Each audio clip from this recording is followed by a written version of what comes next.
The woman is on her knees in a bog, surrounded by the silence of the high plains. It is October of 1903.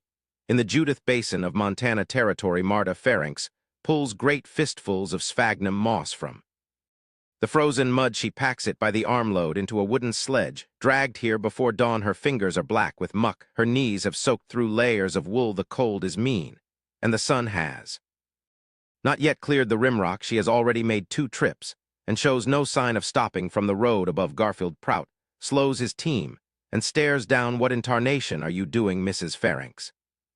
Planting yourself for spring. Marta does not look up.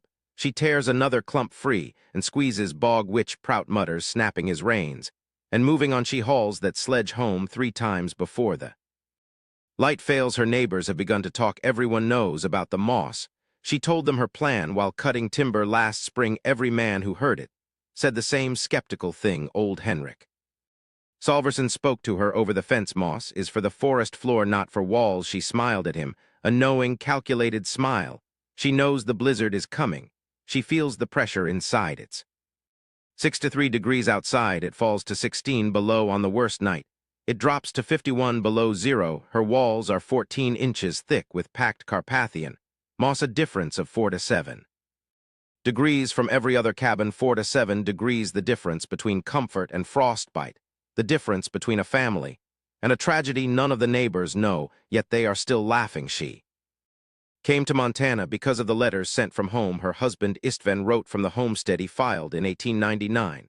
Letters described the golden light on grasses and big sky. He wrote about a man feeling his own size here. He wrote of the cabin building and decent, quiet neighbors. He did not write about the winter, not real winter. Marta arrived in spring 1899 with 3-year-old daughter Ursi. She brought a trunk and the family's last bit of money. Istvan met her thinner and tested by unnamed things. The first winter revealed what the letters had omitted. The cabin had shrinking green-cut pine walls with gaps. Gaps in the walls were big enough for fingers. Mud and grass chinking, cracked by December. Inside temperatures dropped to 19 degrees in the night. They slept in clothes under everything they owned. Ursi cried in a way that was more animal than child. Marta held the girl, thinking of what she needed to do. Istvan died in February 1901 of pneumonia from the cold. He was exhausted and half-frozen from 2 winters there. He left a mortgage, a daughter, and $17. She had 19 months before the bank note came due. She had exactly one idea about how to survive winters. That spring, she drove a stake into the ground. She paced 1/3 a foot square for the new cabin. She was going to build it right this time. Marta negotiates for mill lumber, offering $11. Up front, Kavanaugh revises his opinion and grants her the credit. She sketched the design on a flour sack last winter. It is a double-wall system, the heart of everything most frontier cabins are built. With a single wall, Marta builds 2 parallel walls with a 6-inch cavity. That internal gap is exactly what the moss is for sawdust or hay, only offers minimal insulation. Value-packed moss and birch bark achieve a superior seal. She knows the thermal principle deep in her bones. Each moss cell is a microscopic pocket of still air. Still air is insulation in its purest form, her grandmother explained. This by pressing the moss together. You want a wall that is alive, but ignores cold in May. Marta drives the first stake for the foundation. She frames the outer wall first with verticalset planks. She cuts and notches planks using Salverson's crosscut. Saw joints are sealed with pine pitch, resembling autumn honey. The inner wall follows exactly 6 inches inside the first cross bracing every 4 feet. Holds the 2 walls apart. The corner joints prove to be the first real setback. She has designed the corner joints carefully on paper. Turning 2 walls at once is a difficult technical problem. Her first attempt pinches the cavity to 3 inches. She pulls it apart. Planks split, costing time and money. She sits in the dirt staring at the wreckage. She invents corner boxes, pre-built 3-sided timber assemblies. It uses more wood and isn't elegant, but works. The cavity runs clean from ground plate to top. She allows one moment of satisfaction, and then continues. The roof becomes the next major setback. She wants a 4 to 5 degree pitch to shed heavy snow rafters, and sheathing go up before the first October storm. Rain swells, wood popping, rafter connections loose at the ridge. She climbs in the dark rain with a lantern on her wrist, lying flat on slick boards. She renails the loose ridge. She fears the failure of her work more than falling roofing takes. 11 days her hands lose all feeling. She plunges frozen hands into heated water to restore sensation. The wall cavity waits empty and ready for next phase. Solverson and Walt Dubrow visit. During the final roofing, Dubrow stares at the strain.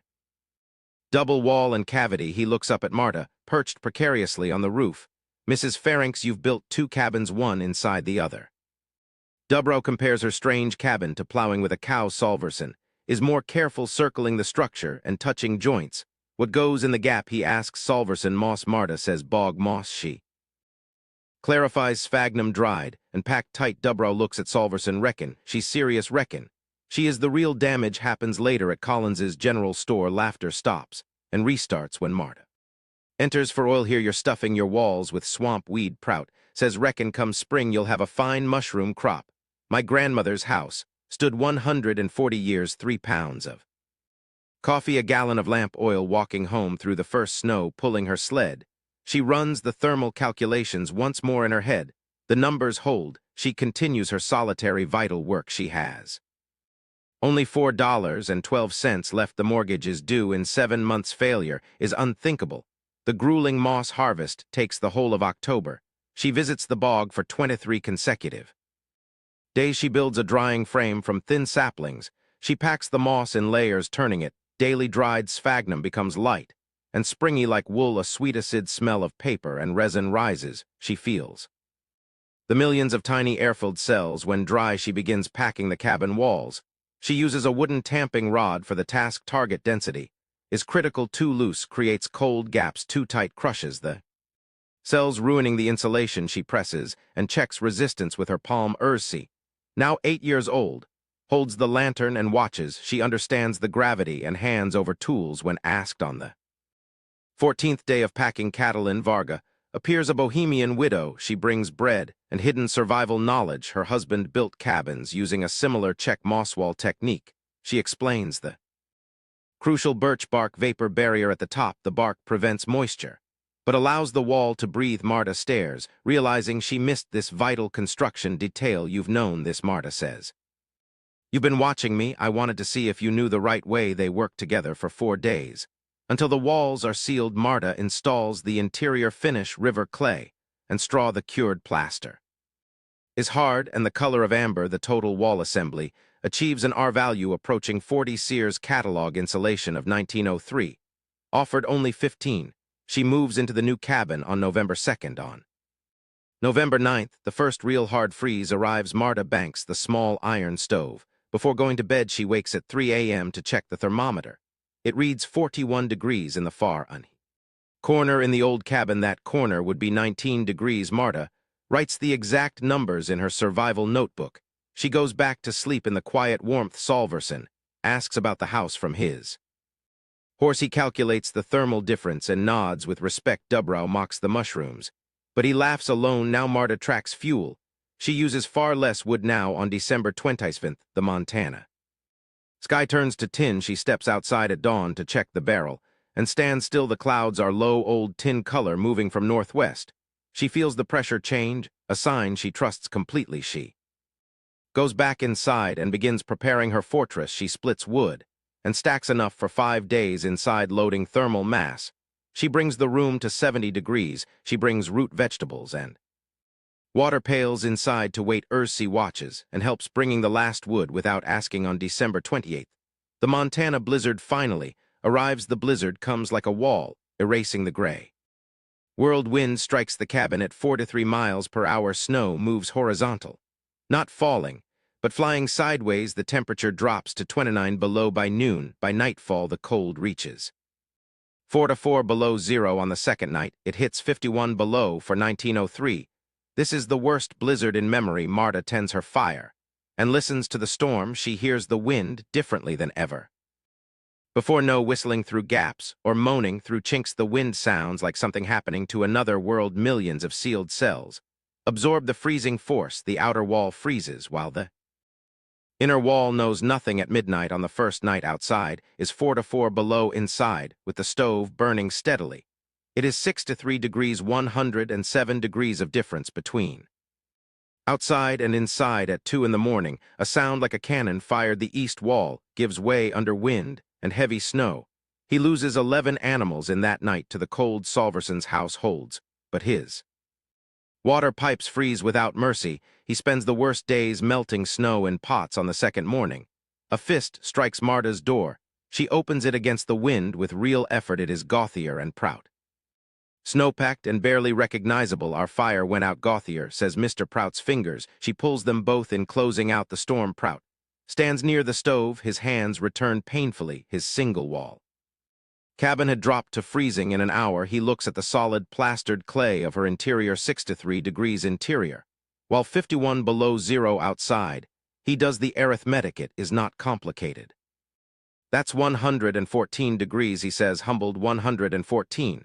She confirms, her voice steady. Prout and Gauthier stay. Until the storm breaks, she does not make him say anything more. The storm outside is sufficient commentary on her success.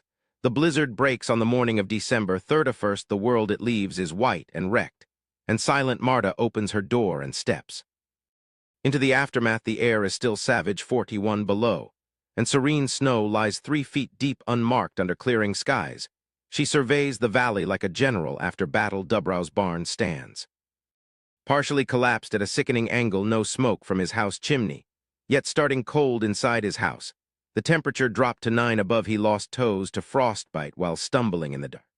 The Lindegren place lost their chicken house, and 40 birds' kitchen pipes burst freezing into a rink across the floor. Marta's cabin shows no signs of the storm's fury. The roof shed its snow load down. The pitch inside, the temperature is 54 degrees this morning. Walls held heat like stone under the afternoon sun.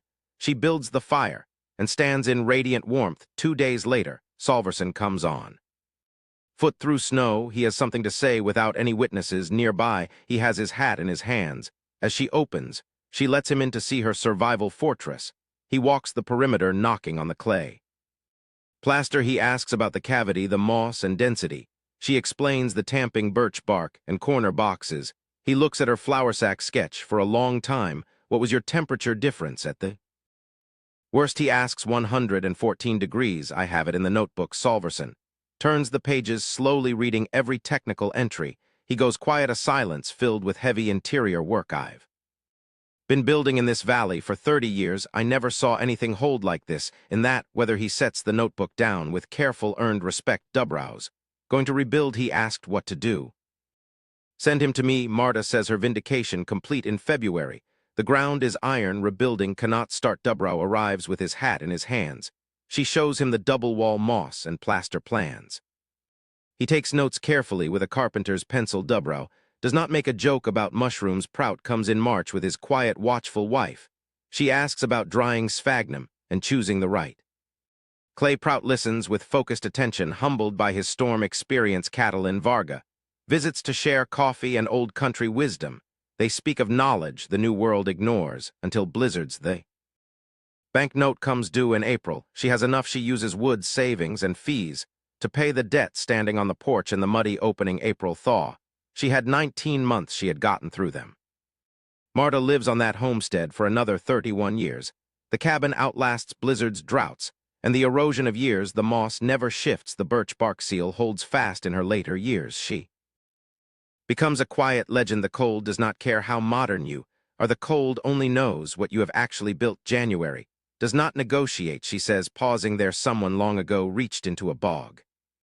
In desperation, the knowledge is the wall. You carry it across. You unpack it when you arrive. She says this, and pours more coffee and moves on. She was never a woman who spent long in reflection. The cap is eventually dismantled in the 1930s. The man pulls handfuls of sphagnum from the wall cavity.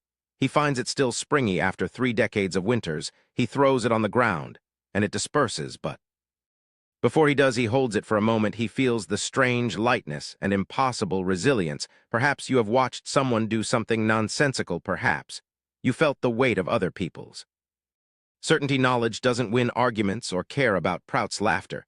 It doesn't arrive with credentials or the endorsement of men. It arrives at 51 below zero. It announces itself in a thermometer reading 63 degrees inside. 114 degrees of difference between outside and inside it announces itself in a note paid to a bank and a daughter who does not freeze. In a cabin that stands while its neighbors fall, the moss does not care what Prout thought of it. The wall does not know it was laughed at the cold, only knows what was actually built somewhere. A woman is on her knees in a bog before dawn, pulling something from the mud that the world has forgotten, packing it by the armload, hauling it home, not asking permission, not waiting to be believed, building